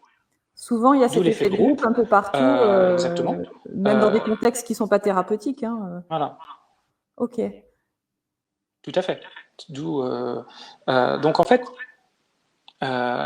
changer peut être très problématique pour beaucoup de gens, sans compter que parfois, enlever sa souffrance peut signifier enlever une raison d'être aimé, une raison d'avoir de l'argent du gouvernement, une raison de ne pas travailler. Donc, il y a plein de gains secondaires derrière changer qui peuvent être très inconscients, qui fait que les gens se disent ouais, oui, entre guillemets, pour la façade, je fais tout pour changer, je vais voir des thérapeutes, mais tout au fond, il faut surtout pas qu'on m'enlève le problème. Donc, il y a beaucoup plus de gens qu'on ne pense qui sont dans ce système-là. Ok, donc avec une forme de confiance, beaucoup de gens comme ça, quand on leur met... parfois, c'est évident. Parfois, j'ai des gens, ils viennent 3 fois de suite avec 20 minutes de retard. Oui. Là, je dis, OK, il y a une partie de vous qui a clairement peur de venir me voir, qui est en flip total. Vous ne le voyez pas, enfin, regardez. Voilà, puis quand on parle un petit peu, les gens, ils prennent conscience du truc, souvent. Ouais, c'est intéressant, là, ce qu'il dit, changer, c'est prendre la responsabilité de ses actes. Voilà. Exactement. J'ai envie de dire, il n'y a pas de changement possible sans d'abord avoir pris conscience qu'on est responsable de notre problème.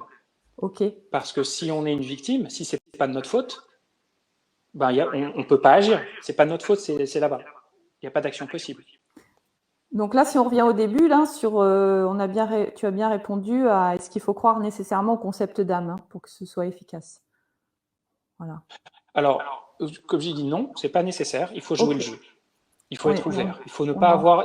Plus on sera fluide intérieurement, moins il y aura de résistance, plus ce sera OK. Ok. Alors, il y a une autre question sur les addictions. On verra après. On va faire la question là de Cécile qui était juste avant. Peut-on faire une séance sans but précis et laisser les choses se faire naturellement? Comme un appel, j'imagine, à venir te voir ou. C'est possible. Ok. C'est possible. Mais. Il faut une intention. Nous avons un libre arbitre. Nous avons un libre arbitre. Et très souvent, on va appeler ça la vie, ne peut pas toucher à quelque chose s'il n'y a pas une demande qui a été faite. Parce que sinon, dans certains cas, c'est un peu une prise de pouvoir. Donc, moi, ça m'est arrivé qu'une personne fasse la première séance juste comme ça, je suis curieux, on y va. Ok, il se passe des choses, pas vu trop de changements, tout ça. Elle revient une deuxième fois, elle me dit bon, c'était pas mal, j'ai sorti des trucs, voilà. Et là, je creuse un peu, je lui explique un peu le concept de c'est bien de mettre une intention. Et là, on discute un peu, et en fait, il s'avère qu'il y a eu une agression sexuelle à 5 ans, il y a eu un père pervers narcissique, tatati tatata. Et là, on commence à mettre ok, donc mets l'intention d'aller régler ces choses-là et surtout les symptômes de ce passé-là dans ton présent. Et là, tout à coup, la séance, elle est beaucoup plus forte énergétiquement. Et là, il se passe des choses, et là, il y a des changements.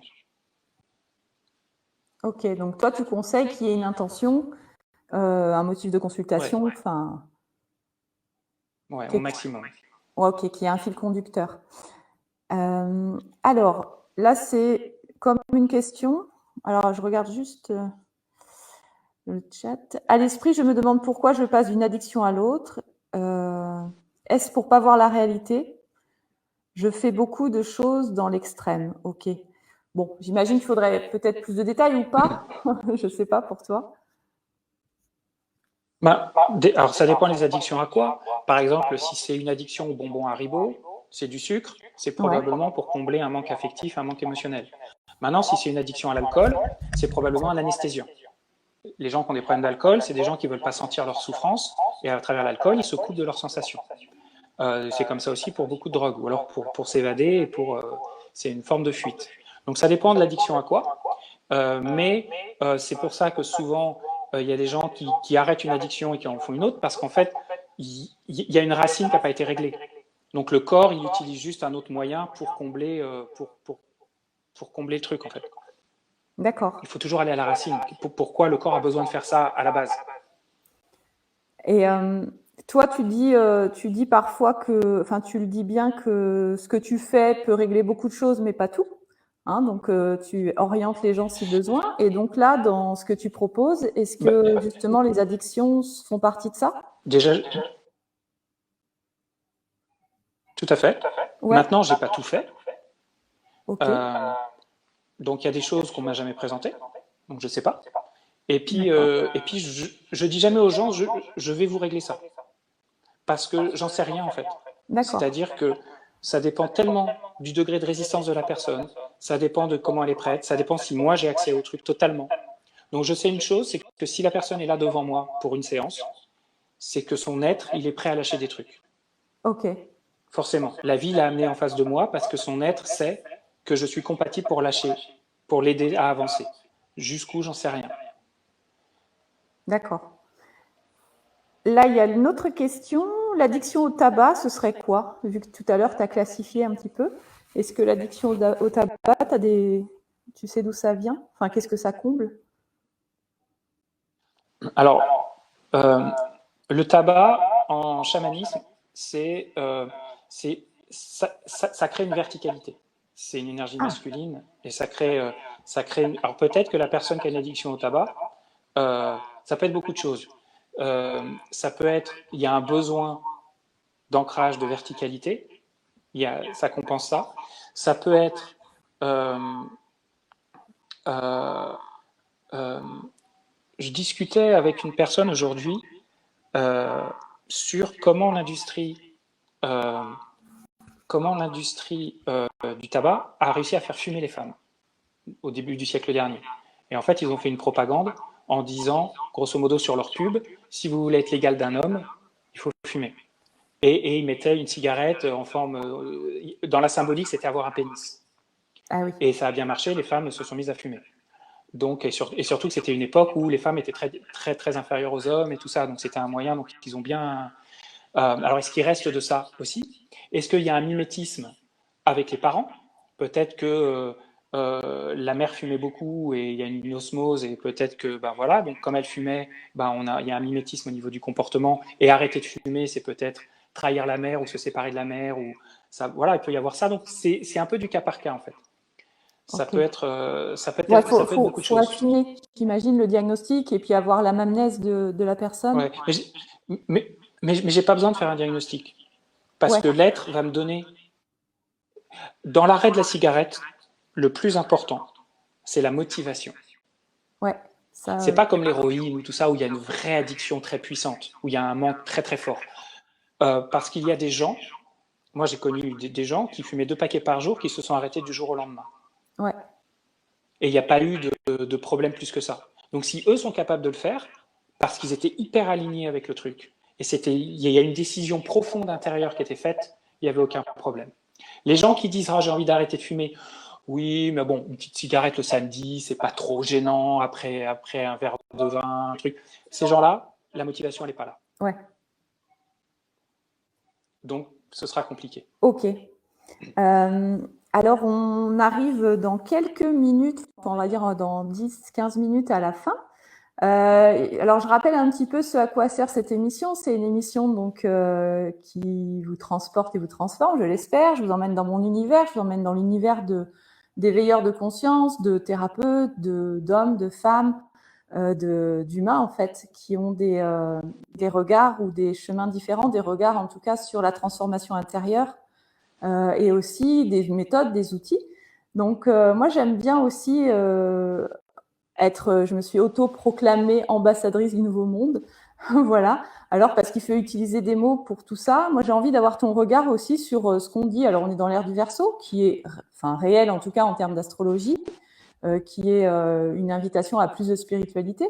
On appelle ça aussi nouveau paradigme. Enfin, tu vois, il y a plein de termes dans ce milieu-là. Alors, parfois, c'est toujours galvaudé, un peu erroné, on ne sait pas. Quel est ton regard, toi, sur est-ce qu'il y a un nouveau monde pour toi? Qu'est-ce qui se passe pour toi à ce niveau-là? Je pense que c'est clair qu'il se passe quelque chose. Ouais. Alors, chose qui est intéressante, c'est que toujours par effet miroir. C'est-à-dire que le monde que l'on a est toujours une projection de ce qu'il y a à l'intérieur. Ça marche au niveau de l'individu, ça marche au niveau de la vie propre d'un individu, mais ça marche aussi au niveau d'une communauté et d'une civilisation. Ce qui se passe en ce moment, c'est que les vibrations environnantes sont en train d'augmenter depuis plusieurs années de façon importante. Est-ce que tu parles des fréquences de Schumann ou pas du tout? Et ce qui se passe, c'est que plus ça augmente, en fait, notre planète est dans un système solaire et le système solaire est dans une galaxie. Et en fait, tout ça n'est pas figé. C'est-à-dire que notre système solaire se balade dans la galaxie et c'est comme s'il y avait le nuage galactique. La galaxie, c'est un disque. Nous, on est à une extrémité. Et en fait, a priori, notre système solaire se balade, c'est-à-dire a tendance à sortir du nuage un petit peu et à y re-rentrer, à sortir et fait une trajectoire. Je crois que c'est sinusoïdal, je crois. Bon, bref, je crois, comme ça. Oui. Et en fait, ça sort et ça rentre. Le truc, c'est que dans le nuage galactique, la vibration est beaucoup plus élevée qu'à l'extérieur. Et là, notre système solaire, après 2000 ans d'être sorti du nuage, d'avoir fait est en train de replonger dans le nuage. Et plonger dans le nuage, a priori, ça va durer à peu près 2000 ans. Donc on commence à rentrer dans ce qu'on appelle l'ère du Verseau, qui est en fait la traversée de ce nuage, qui a une vibration beaucoup plus élevée. Et on commence à y rentrer, donc la vibration de tout l'environnement est en train d'augmenter énormément. Ça a quoi comme conséquence, ça? Ça a une conséquence que, comme dans notre environnement, notre vibration augmente, la vibration de l'être humain, qui fait partie de l'environnement, augmente aussi. Dans l'être humain, je vous ai dit, dans sa structure, il y a des traumas, des douleurs, plein de choses comme ça qui ont des vibrations basses. Le problème, c'est que, comme l'environnement augmente de plus en plus, il commence à y avoir un différentiel de plus en plus important entre les mémoires, les traumas, tout ce que les gens ne veulent pas lâcher qui ont des vibrations basses et l'environnement. Et plus le différentiel est important, plus c'est difficile de garder, de contrôler ces vibrations basses. Et ces vibrations basses vont avoir tendance à remonter à la surface pour être adressées et libérées. Okay. Donc, les gens qui sont dans un... Donc, ça c'est important. Il y a un mécanisme de mise en lumière, en fait, de tout. En fait, la lumière descend de plus en plus et augmente la vibration et ça met toutes les ombres qu'on a en nous en lumière. Et ça se reproduit au niveau de l'humanité. Ça veut dire que si vous voyez l'humanité actuellement, regardez tous les scandales, les mensonges, les trucs sont en train de remonter à la lumière. Chose qui n'existait pas il y a 50 ans, il y a 60 ans. Ouais. Alors la technologie, il fait aussi, les réseaux sociaux, tout ça, mais c'est pas un hasard si la technologie arrive maintenant. Ouais. Et tout est en train d'être mis en lumière. Tout ce qui restait caché avant ne peut plus être caché. Et c'est ce qui se passe dans chaque être humain. Et ça, c'est un mécanisme qu'on ne peut pas arrêter, parce que ça va continuer à empirer. Ça veut dire que les gens qui ne veulent pas bosser sur eux vont être de plus en plus mal. Les gens qui résistent intérieurement, c'est comme la cocotte minute, ça va bouillir de plus en plus. Par contre, les gens qui, eux, sont vraiment dans une mouvance d'évolution et de travail sur eux, ça va accélérer le processus. Et ça va faire qu'ils vont pouvoir avancer beaucoup plus vite. Parce que des choses vont pouvoir être libérées beaucoup plus facilement. Donc, c'est à double tranchant, en fait. Ok. Et toi, comment tu vois ça? Parce qu'on parle des fois de deux mondes. Enfin, tu vois, quand tu dis, là, il y en a qui vont bosser sur eux, puis ça va aller. Enfin, même si c'est pas évident. Comment tu vois Ben, ça? je pense on est clairement à la fin d'un monde, hein. On voit qu'il y a un monde qui est en train de s'effondrer. Ouais. Il y a un monde de corruption, un monde Inhumain. de matériel capitaliste, voilà, qui est basé sur le profit à tout prix et un monde de, entre guillemets, tout pour ma gueule qui est en train de s'effondrer. Ça va prendre je ne sais pas combien de temps, mais je crois que c'est évident que le processus a commencé. Ouais. Euh, donc après, la bonne nouvelle, c'est que ça ne peut pas être arrêté, parce que cette vibration continue à augmenter. Donc j'ai envie de dire, il n'y a qu'à bosser sur soi pour avoir la vibration la plus élevée, pour profiter de ce mouvement, profiter de cette vague. Ce qui fait en plus de ça qu'on va être moins impacté par les changements extérieurs, parce que forcément, plus on est aligné intérieurement, en fait, un événement ne peut pas nous déstabiliser, un événement extérieur ne peut pas nous déstabiliser si jamais, si jamais ça n'a pas une accroche à l'intérieur de nous. Ouais. Là, on Si revient jamais encore sur la ça ne touche résonance. pas une blessure. Mais c'est toujours pareil. Ça veut dire que le monde autour de nous est en train de s'effondrer. Il y a des gens qui vont partir en panique, ceux qui n'ont pas bossé sur eux, ceux qui ont énormément de faiblesses, de traumas, de choses comme ça. Ça va appuyer sur tous les boutons, ça va être la cata. Et ceux qui ont fait le boulot, ou qui sont, ils vont rester alignés et ils vont être beaucoup moins impactés. Ils vont pouvoir garder une verticalité, garder un centrage et pouvoir voir les choses avec une certaine distance, sans s'en foutre, Oui, mais non, ça s'en se fout. laisser porter par le flux. D'accord. Alors, il y a plusieurs questions, mais juste comment faire? Bon, ça va être un peu. Je voulais revenir, j'ai vu. Ah oui, alors il y a quelqu'un qui valide ta formation hein, d'harmonisation émotionnelle. Bon, on n'a pas eu le temps vraiment d'en parler. Merci Lilou. Ah, tu as dit quoi? Puis j'entends qu'à moitié. Merci, tu as dit. Après, c'est pas Merci vraiment. Lilou. Ah, ok, ouais, merci Lilou. Bon. Alors moi, je voulais, il y a une question un petit peu que je pose depuis que je fais cette émission, que j'ai posée à André, puis à André Charbonnier, pardon. Je voulais poser la question un petit peu à tout le monde sur c'est quoi un bon thérapeute pour toi?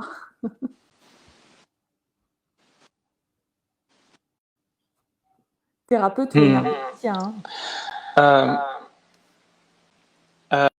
alors, ouais. Alors déjà, après, il y a une personne, je répondrai aussi à ça, parce que derrière Ouais. la petite phrase qu'elle met, il y a quelque chose d'important, mais je vais répondre aux deux. Yaka. Yaka avec trois sourires. C'est comme si, il n'y a qu'à faire ça et c'est facile. Donc je reviendrai là-dessus, parce que oui, c'est pas facile. Le principe est facile, c'est simple, mais ça demande beaucoup d'investissement et beaucoup de persévérance Alors, et un vrai appel intérieur. je la connais bien et son Voilà. yaka, il est Mais je plutôt. reviendrai là-dessus. Voilà, Mais son yaka, pour la connaître bien, c'est plutôt. Elle sait que c'est pas facile, mais elle y va, quoi. Elle est motivée. C'est juste qu'elle, je la connais bien. Et, voilà, ouais, c'est ça. Pour être en paix intérieure vraiment, pour ouais, atteindre vraiment une sérénité, ça demande beaucoup d'honnêteté vis-à-vis de soi-même, ça demande une vraie persévérance et une vraie volonté d'aller chercher ses ombres et d'aller se mettre en lumière. Et s'il y a ça, donc là je fais le pont avec ta question, ouais. les bons thérapeutes, les bons moyens, les bons outils vont venir à nous. S'il y a un appel. Et d'ailleurs, c'est très marrant parce que dans mes séances, je constate, et je pense que beaucoup de gens qui font du développement personnel et spirituel, c'est pas pareil. Hein. Le développement personnel, c'est le développement de la personne, de l'ego. Le développement spirituel, c'est le développement plus de l'âme. Donc, c'est deux choses qui peuvent être très, très différentes. Ouais. Mais ces gens qui sont dans cette mouvance, c'est marrant, il y a quand même beaucoup plus de femmes. Je sais pas si tu as remarqué. Oh, si. J'ai bien remarqué. Mais c'est comme si les femmes sont plus enclins à être vulnérables, à se remettre en question. J'ai envie de dire, l'homme a un mental très fort et un ego très fort. Et il va avoir beaucoup de mal à admettre qu'il y a une faiblesse, à admettre qu'il y a un problème. Alors oui, Par contre, l'homme, quand il bouge plus vite que les femmes. ouais. Ouais, j'entends ce que tu dis. Moi, parce que j'avais observé ça des années en cabinet, c'était que des femmes, et depuis 3 ans, il y a eu un peu d'hommes. Et moi, ce que j'avais rajouté, c'est la version aussi alchimique du fait que la femme serait l'intercesseur de manière plus naturelle avec l'utérus entre le ciel et la terre.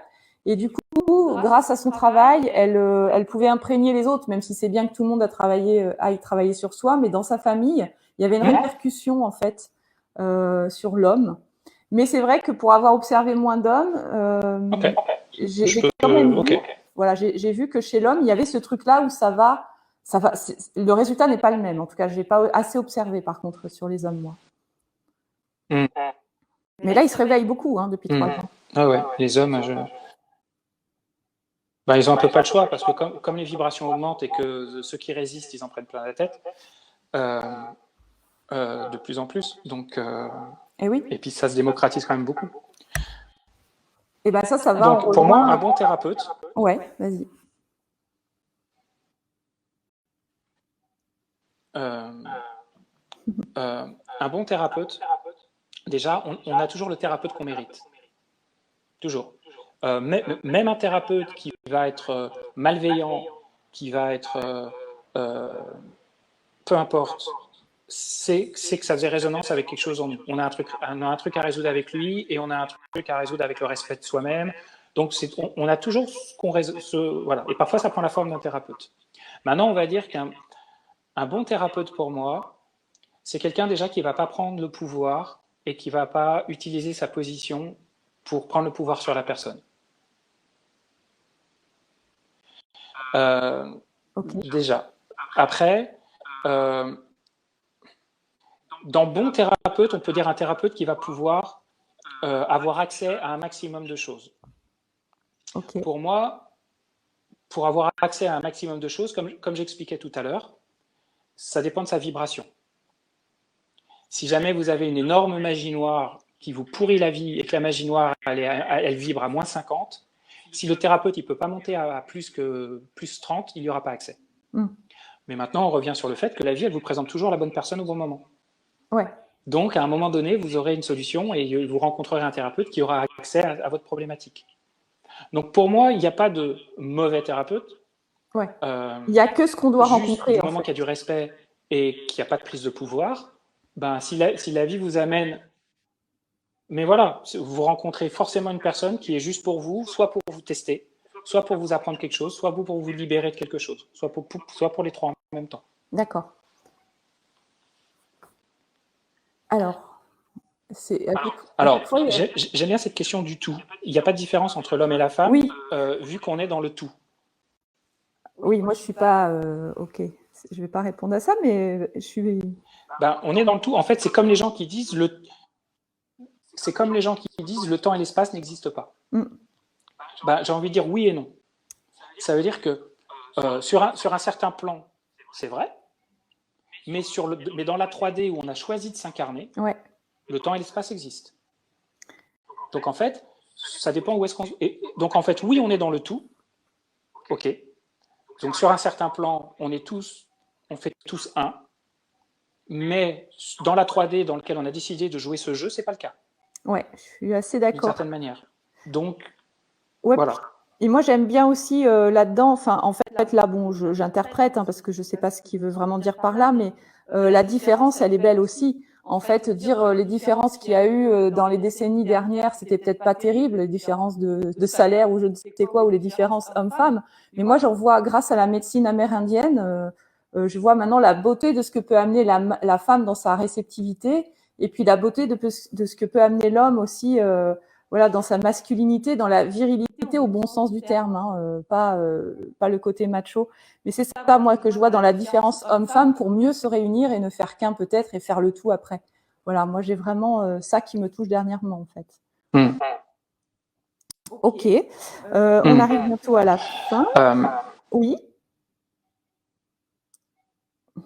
Dis-moi, tu voulais rajouter quelque chose? Désolée, à chaque fois, pour ceux qui bon. il y a un décalage.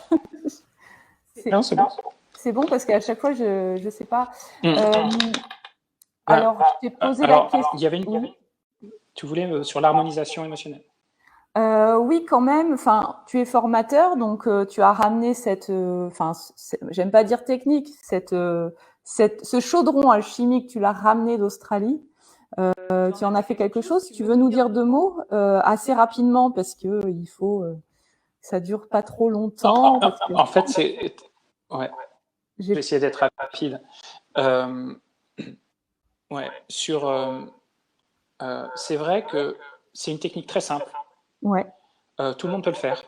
Il n'y a pas besoin de capacité. Il n'y a pas besoin de prédisposition. C'est une technique qui va... en fait, ça marche comme les casques à économiseur de bruit. Ça veut dire qu'un casque à économiseur de bruit, ça prend la vibration du bruit extérieur et ça envoie dans ton oreille la vibration inverse, de façon à ce que ça fasse zéro. Comme tout n'est que vibration, l'harmonisation émotionnelle se cale sur la vibration du mal-être qui est présente en la personne quand elle l'allume, et ça va envoyer la vibration inverse. Voilà, très schématiquement. Et ça, une fois que la personne est initiée à cette technique, elle peut le faire, et il n'y a pas besoin de prédisposition, et c'est très facile. Et c'est pour les personnes, tu disais, soit les thérapeutes, soit les gens qui ont envie d'être mieux, en fait, juste. N'importe qui peut le faire. Ouais, mais je veux dire, c'est pas forcément ça marche sur soi, ça marche sur l'autre. Ça marche sur soi pour se calmer soi-même, ça marche sur l'autre. Mais c'est tellement simple que des gens ont c'est presque trop simple. Et j'ai fait une conférence lors d'un salon sur l'harmonisation émotionnelle, et j'ai eu que 2 personnes qui sont venues à ma formation. Et pourtant, une amie était là, qui avait fait la formation, et elle m'a dit, mais t'as tout dit nickel, change rien. Les 2 personnes qui sont venues, il y en a une des deux, à la première démonstration qu'elle a fait sur elle, elle s'est exclamée, ah mais ça marche. Et là, je lui ai demandé, pourquoi dire ça? Et elle m'a dit, en fait, je suis venue par curiosité, mais ça me semblait trop beau pour être vrai. Eh oui. Trop simple. C'est vrai que c'est très occidental, ça. Une personne disait un truc comme ça va pas libérer un viol hyper important. J'ai un mec qui était au Bataclan. En 2 séances d'1 heure, on a enlevé tout. Il dormait bien, il avait plus de rumination, quand il pensait au truc, il avait plus d'émotionnel. Enfin voilà. Donc quelqu'un dit, mais c'est pas possible. Il faut tant de temps, il faut un truc hyper compliqué. Et quand elle a vu que ça marchait, elle était hyper surprise. Et en fait, je me suis rendu compte que dans l'esprit français, un Sud-Américain, un Asiatique, ils ne pensent pas du tout pareil. Mais nous, si c'est trop simple, ça ne marche pas. Et oui. Et non, en énergétique, non. Et oui. J'ai plus de caméra. Ok, tu m'entends toujours? Moi, j'ai des coupures. Ouais, très bien. Ah, j'ai des coupures, c'est super agaçant. Du coup, j'ai pas entendu si tu avais fini, excuse-moi, sur l'harmonisation émotionnelle. Je crois que c'est 2 jours ou 1 jour et demi, la formation. Donc, c'est une technique très simple qui est accessible à tout le monde. C'est 1 jour et demi, oui. Ok, bon, désolé parce que j'entends pas. Et j'apprends aux gens à comment identifier des racines, des croyances, des traumas. D'accord. Et comment savoir sur quoi travailler, comment identifier une racine et comment l'apaiser avec cette énergie. Ok. Alors, toi, tu exerces autour de Paris, en région parisienne. Et quand on n'attire rien. Comment? Ah oui. Ouais, mais là. J'exerce chez moi, à Boulogne. Enfin, j'exerce chez moi à Boulogne, ouais. Ouais, on va pas pouvoir répondre à tout parce qu'en fait, moi, c'est un problème plus de technique. Il y a une personne qui dit. Ouais, je sais. Ouais. je sais, mais là, moi, je vais être obligée de finir bientôt parce que bon, c'est vraiment l'aspect technique en fait qui moi me pose problème. Sinon, je pourrais rester des heures. Je sens que Jérôme ferait bien de t'appeler, même si bon, on n'est pas là pour vendre tes prestations, mais je n'attire rien, effectivement. C'est pas possible de ne rien attirer. Ouais. C'est pas possible. Bah, si tu réponds il y a forcément un travail, une vie des collègues, une interaction. Mais moi, voilà. je sens pas beaucoup possible. de... Même être en paix, avoir une vie fluide, même être en paix, être fluide, avoir une vie paisible et tout ça, c'est attirer de la paisibilité, c'est attirer de la paix. On attire forcément une personne qui va pas bien, qui nous explique son problème, on l'a attiré à nous. Elle nous a expliqué quelque chose, c'est une résonance de nous-mêmes. c'est pas possible de ne rien attirer. Ouais.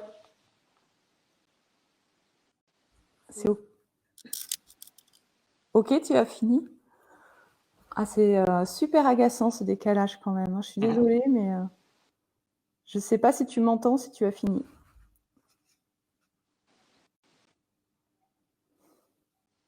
Allô, allô, Régis?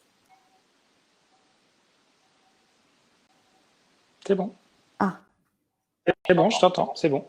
Ah ouais, parce que ouais, moi j'ai pas de repère là. Bon, moi je vais être obligée de finir, donc on pourra pas répondre à tout. Moi j'invite les gens vraiment à prendre contact éventuellement, à regarder aussi ta chaîne YouTube qui est c'est l'arbre intérieur ou c'est ton site l'arbreintérieur.fr? C'est ton site, je sais pas comment s'appelle ta chaîne. Mon site c'est l'arbreintérieur.fr. Ok. Et la chaîne c'est? Mon nom, Régis Grouard. Ok. Donc, il y a quand même pas mal de petites vidéos, plus ou moins longues. Il y a des 9 minutes, 20 minutes. Moi, je trouve que tu es très pédagogue, très didactique. C'est synthétisé, c'est concis. Moi, j'aime bien ce genre de formule. Ça m'a bien parlé quand j'ai écouté des choses à toi. Et puis, peut-être ceux qui ont envie de prendre contact ou en tout cas de réécouter le live. Ce que j'avais envie de dire aussi, c'est juste un dernier mot pour finir pour toi. Qu'est-ce que tu dirais à quelqu'un rapidement sur ce qu'on a traversé dernièrement, qui est certainement pas fini, alors le Covid, tout ça, enfin ou en tout cas le passage, qu'est-ce que tu pourrais donner à quelqu'un qui serait un peu pessimiste ou pour qui ça aurait été difficile en fait, parce que ce qui est pas toujours le cas hein, là. J'ai vu une vidéo dernièrement d'une personne qui parlait de ça. Ouais. Et elle disait quelque chose qui est très vrai. Elle disait ce qu'il faut bien comprendre, c'est que tout ce qui se passe dans le monde, dans l'univers, dans notre partout, c'est autorisé par le divin. C'est autorisé forcément, sinon ça ne pourrait pas se passer. Parce que tout est divin. Chaque atome, chaque chose, tout est une expression du divin. Donc c'est autorisé par le divin, donc ça a sa raison d'être. Donc à partir de là, c'est forcément pour le bien de notre évolution. Regardez toutes les prises de conscience qui ont eu lieu grâce à cette situation, oui. toutes les mises en lumière, ça a été un accélérateur d'évolution pour énormément de gens. Ok. Donc tu dirais d'avoir confiance en fait. Et la vibration continue d'augmenter, donc ça va forcément bien se passer. D'accord, donc confiance, et ça rejoint ce que tu dis en fait sur le plan divin. Bon, t'en as pas parlé en détail, mais c'est l'orchestration en fait, que tout est orchestré et que bah là finalement. Voilà, c'est une orchestration. Ok, donc confiance et avoir la niaque ou la foi ou les deux. Ok. Bon bah en tout cas, moi on va finir. Voilà, travailler sur vous. Pour moi, la clé, c'est de travailler sur vous, régler vos problèmes, comme ça votre vie résonnera. Voilà, comme votre vie n'est qu'une résonance de vous-même, si vous travaillez sur vous, vraiment, votre vie va changer et vous ne pourrez pas vivre quelque chose que vous n'avez pas à vivre. Ouais, puis ça va accompagner en fait ce mouvement planétaire, ce mouvement galactique en fait dont tu parles. Et puis, tout à fait. Moi, je le vois aussi comme ça. Après, j'aime bien vraiment laisser les gens libres, même si, comme tu le disais, il y a une forme d'inconscience, il y a une forme de conscience aussi, et on n'a pas envie d'aller voir ce qu'il y a en dessous, sous le tapis. Mais bon, chacun est libre. C'est une émission vraiment qui est là pour donner des clés, pour découvrir des techniques, des outils, des gens, des cheminements, des humains qui ont choisi ce chemin, même si on a tous un chemin. Il n'y a pas un humain qui n'a pas un chemin, et il n'y a pas un humain qui n'est pas spirituel, juste à des degrés différents en fait. Voilà, ça c'est ma croyance. Donc merci Régis. Donc l'arbreintérieur.fr, ça c'est ton site. Il y a la chaîne YouTube Régis Grouard. Il y a le replay qui va être mis, le replay de l'interview qui va être mis sur la chaîne YouTube Univers Mildred. J'ai une page Facebook. Ouais, vas-y. C'est Régis Grouard. J'ai une page Facebook qui est Régis Grouard, médecine quantique. Ok. Régis Grouard, c'est mon perso. Médecine quantique, c'est mon pro. C'est page pro. Ok, ça va. Et puis, tu réponds pas aux questions. Régis Grouard, médecine quantique. Ouais. D'accord, ça va. C'est plus tes vidéos qui vont répondre à plein de questionnements, je pense. Voilà, bah merci. Et puis merci d'avoir répondu présent parce que on prône tous plein de choses dans ce mouvement. Et puis toi, tu as dit oui. Tu as dit oui tout de suite. Donc ça, c'est chouette. Et merci à vous tous d'avoir été là. Ceux qui étaient là, je les ai reconnus, ceux de la semaine. Avec plaisir. Ouais, tu dis? Non, avec plaisir. Ah, ok. Ouais, le problème, c'est que j'entends pas, en fait. J'entends juste un paf. Donc, merci à toi de permettre. Merci. Ouais, merci pour. Je finis juste pour. Merci à toi d'avoir rendu ça possible. Ouais. Ouais. Puis les futurs vont arriver. La semaine prochaine, c'est Sylvain. Donc, alors là, comment le définir? Justement, il ne se définit plus. Il œuvre. Donc, ça, j'adore aussi. Merci à tous ceux qui étaient là. J'ai un petit peu moins pu interagir parce que j'étais loin de l'ordi. Tous ces inconvénients techniques vont se régler petit à petit. Ça, c'est mon challenge à moi, on va dire. Un petit peu moins le reste pour l'instant. Voilà, donc merci à tous ceux que j'ai vus qui étaient la semaine dernière. Merci à tous les nouveaux, vraiment. J'étais un petit peu moins dans le chat, mais je ne pouvais pas bouger, donc c'était un peu bizarre pour moi. Voilà, donc j'ai des choses à régler en résonance avec la technologie, on va dire ça. Donc, je te souhaite une super belle soirée, Régis. Merci beaucoup. Et puis, j'espère pouvoir te réinterviewer bientôt. Moi, j'ai envie de réinterviewer des gens. À toi aussi. Voilà, dans la profondeur, parce que moi, je trouve qu'on touche à l'humain, on touche à l'âme, on touche à la psyché, on touche à ce déblayage énergétique et ce nouveau monde qui est déjà là, nouveau paradigme ou ce qu'on veut, appelons-le comme on veut. Et je trouve qu'il faut du temps pour ça et de la profondeur. Et c'est vrai que, on essaye de pas dépasser certains horaires quand même, mais voilà. J'essaye de faire au mieux. Voilà, donc merci. Et puis, je te dis à bientôt, en tout cas. Belle soirée à tous. Merci beaucoup. À très bientôt. Au revoir. Bye bye. Ciao.